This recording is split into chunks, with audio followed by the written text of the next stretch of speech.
नमस्कार मंडळी, स्वागत आहे तुमचं आपल्या खमंग मराठी या चॅनल मध्ये। आज करूयात आपण रवा कटलेट।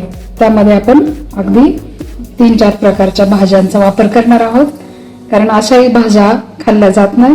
त्यामुळे आपण असा त्याचा वापर करून काहीतरी वेगळं करण्याचा प्रयत्न करूया। त्यासाठी मी हा 1 वाटी रवा घेतलाय, 2 चमचे तांदळाचं पीठ घेतले, हे मीठ लागेल, 1-1.5 पळी आपण हे दही घेतले।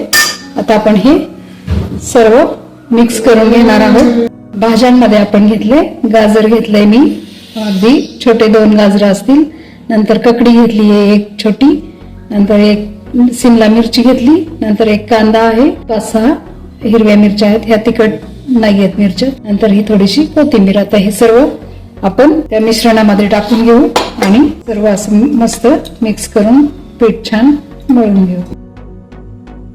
पाणी आपण अगदी थोडंसं आपल्याला लागेल तसंच टाकणार आहोत। थोडंसं हे पाणी घालून मळून ठेवूया। बघू शकता हे आपण बॅटर असं तयार करून घेतलंय। याला आता थोडंसं 10-15 मिनिट आपण रेस्ट करायला ठेवूया। तवा आपला छान गरम झालेला आहे। आपण थोडंसं तेल टाकून घेतलंय, बॅटर टाकू आपण अगदी थोडंसं बॅटर टाकणार आहोत। आपण कटलेट करतोय,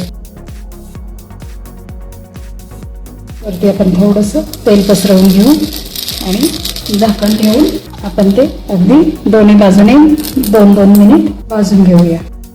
बघू शकताय आपण अगदी एका वेळी 3 कटलेट भाजून घेतोय।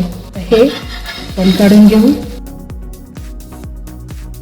तयार आहेत आपले रवा आणि mix veg cutlet. Tomato ketchup सह तुम्ही खाऊ शकता। चला तर मग तुम्ही पण ट्राय करा, कमेंट मध्ये मला नक्की सांगा। भेटूयात पुन्हा अशाच एखाद्या नवीन रेसिपीसह।